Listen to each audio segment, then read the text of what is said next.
fraterno al señor presidente de los Amafores, don Bernardo González, y a todo su equipo. Indiscutiblemente, presidente, compañeros, don Bernardo, esto es un tema esencial en la economía del país y en el ahorro nacional.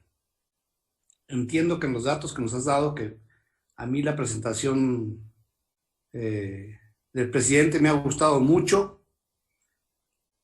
Yo creo que los que estamos en la comisión le podemos entender muy bien en la exposición que se ha hecho.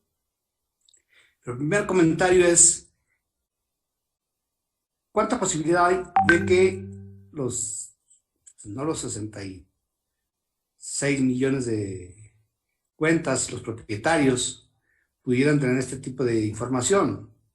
Pero si, primera pregunta sería, ¿cómo podríamos hacer para que esta información la conocieran los trabajadores, a efecto de que les dé confianza de que sus ahorros están en buenas manos? Como yo creo que en este esquema es lo mejor. Entonces esa es una primera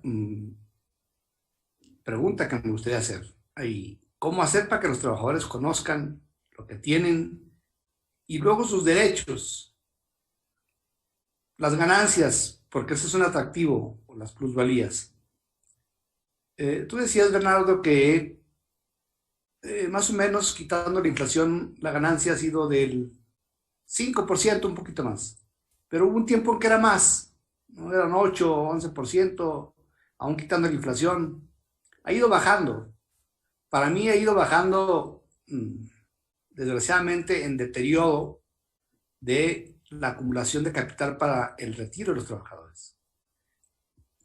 Entiendo que la iniciativa del presidente de la República, con la que yo estuve de acuerdo como diputado, y gran parte de la bancada lo estuvo, y mucha gente de la bancada de Morena y de otros partidos aliados no estuvieron de acuerdo en la reforma del presidente, en la iniciativa, que buscaba que hubiera más instrumentos de inversión para que aumentara la plusvalía o la ganancia con el tiempo.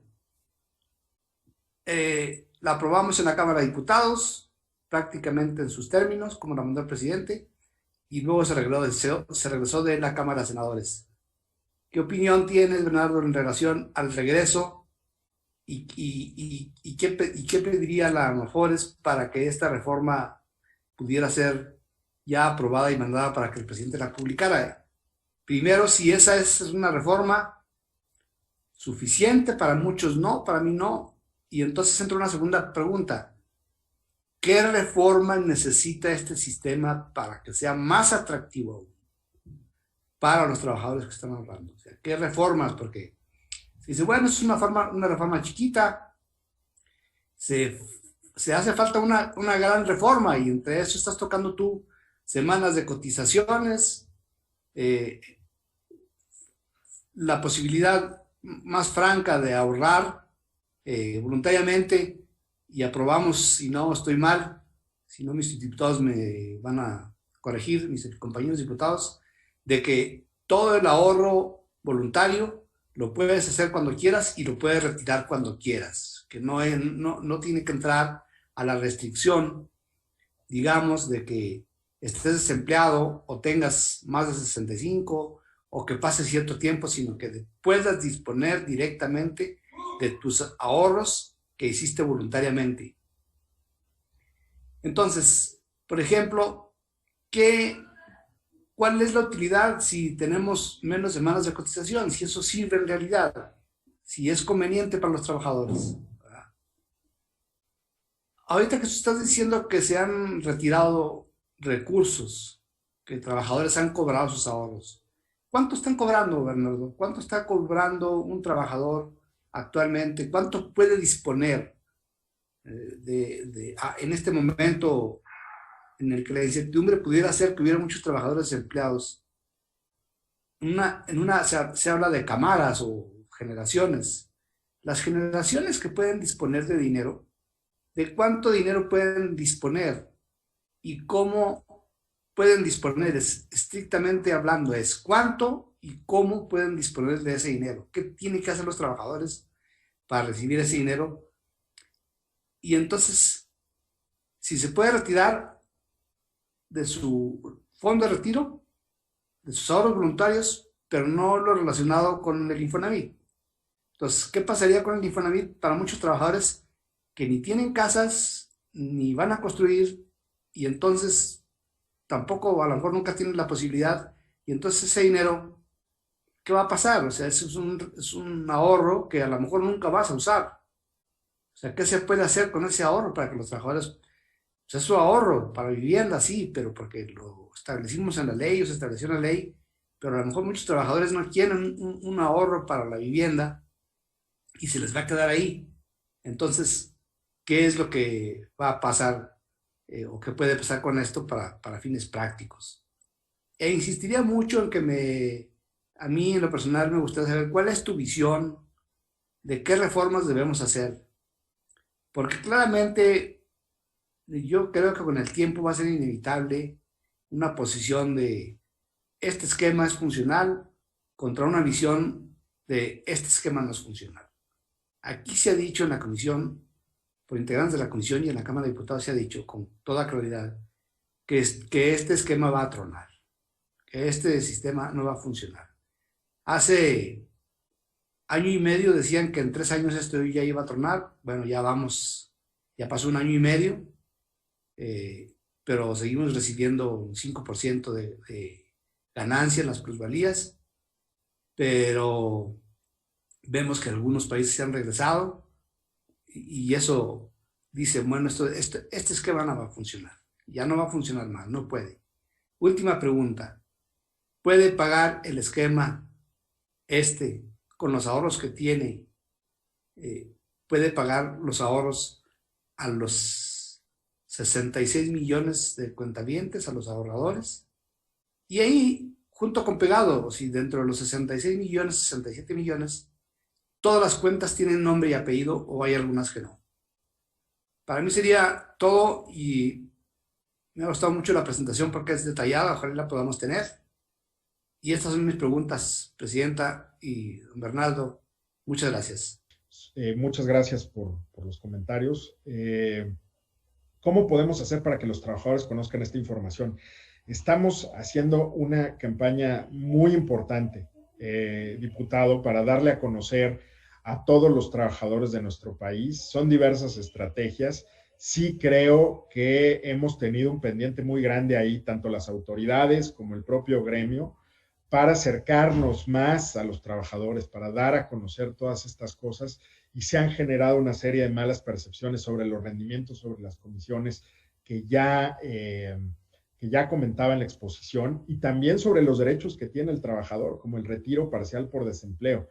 Y de nuevo, que es fundamental reiterarlo, si no hubiera afores, no habría la posibilidad de que en momentos complicados como este, un trabajador pudiera acceder a casi el 12% del saldo de su afore para atender emergencias en caso de haber quedado desempleado. No existe eso, no existía en el sistema de reparto. Existe gracias a que hay un administrador independiente que recoge los ahorros de los trabajadores, que los administra prudentemente y que están disponibles para momentos como este. Pero sin duda necesitamos quitarle, en casos de pandemia, no en casos normales, estos requisitos de los 46 días. Estimamos, ahora que estoy abordando este tema y contestarle al diputado González Yáñez también su pregunta, estimamos que habrá, y CONSAR lo hace, hasta 1 millón de solicitudes por desempleo. Y evidentemente hasta ahora hemos entregado más de 5,000 millones de pesos, como decía. Se han incrementado en más de 40% las solicitudes. Si quitáramos el periodo de 46 días, quizá ese número pues se incremente, ¿no? Porque habría un mayor número de gente elegible para solicitar el retiro parcial por desempleo. Pero entonces estamos haciendo estas campañas, sobre todo van dirigidas a los jóvenes entre 20 a 40 años, para que sepan cómo funciona la Afore. A la gente mayor de 40 años, pues dándole a conocer la manera en la que puedes puedes hacer retiros de tu Afore ya cuando te vas a jubilar, que también se acerquen para saber cuánto tienen de saldo, en qué Afore están, cuáles son los rendimientos de su Afore. Son muchos elementos que se tienen que conocer y que, para ser honestos, hemos hecho muchos análisis, la gente deja para después, ¿no? Lo dejan para cuando estén más grandes, para cuando se acerque la edad de jubilarse, y es un tema que tenemos que hacer conciencia en los jóvenes, quienes están empezando a trabajar, para que se acerquen a la Afore. Y también, de nuevo, es nuestro papel, y así es como lo estamos haciendo en coordinación con las autoridades siempre, con CONSAR, con CONDUCEF y con la Secretaría de Hacienda. Respecto de la reforma que está en el Congreso, en la Cámara, de hecho en la Comisión de Hacienda que ustedes forman parte, nosotros creemos que efectivamente no es la reforma que resuelve los retos del sector. Sí es una reforma muy importante porque ayuda a mejorar los rendimientos de los trabajadores, así como está, así como llegó del Senado. La modificación que hizo el Senado, que fue la eliminación del artículo 9 transitorio, nosotros también estamos obviamente muy de acuerdo con esa eliminación, al igual que la Secretaría de Hacienda y que CONSAR, porque evidentemente, como pueden ver, pues cumplimos con el compromiso de que estas comisiones fueran disminuyendo sin que hubiera disposiciones que pudieran violentar tanto el orden de competencia como el orden normativo y de equidad en la competencia. Entonces, nosotros creemos que la iniciativa que está ahí es correcta. Nosotros no tenemos intención, evidentemente, porque creo que ha habido ahí a veces una confusión con esa comisión por desempeño y la comisión por saldo. Nosotros no tenemos ninguna intención de cobrar una comisión más alta, una comisión que incremente los costos para el trabajador. De hecho, creemos que la comisión por saldo es bastante clara y la que hoy cobramos ya incorpora el efecto de mejorar los rendimientos del trabajador y por lo tanto lo vemos positivo. Ahora, ¿cuánto puede disponer de recursos un trabajador? 11.5% por retiros parciales por desempleo. ¿Qué tienen que hacer? Tienen que esperar hoy, con la ley vigente, 46 días hábiles para poderse acercar a la Afore y hacer la solicitud de retiro por desempleo. Tiene que llevar un comprobante de domicilio, obviamente su número de seguridad social, a la Afore a la que está afiliado, y se le van a descontar estas semanas de cotización. Creemos que ahí los legisladores pueden hacer una diferencia, como exponía el diputado Carol Altamirano, y coincidimos plenamente con su visión, y gracias también por los comentarios. Dado que la reforma al régimen de inversión no es suficiente, ¿qué hacer? Un poco lo que decíamos, diputado Trejo, sí se tienen que incrementar las contribuciones. Los retos del sistema son los que presentamos, no son los rendimientos, no es que haya pérdidas, eso no es cierto, o que cobramos muy caro. Ahí están los comparativos internacionales. Lo que sí hace falta es que ahorremos más obligatoriamente. Y ahí hay de nuevo una propuesta del CCE que es muy importante que se analice, que se estudie, incorpora la visión de muchos técnicos, de muchos expertos, tanto actuarios, contadores, obreros, empresarios, economistas, abogados, que han visto y han diagnosticado los retos del sistema, gente que ha dedicado su vida al sistema.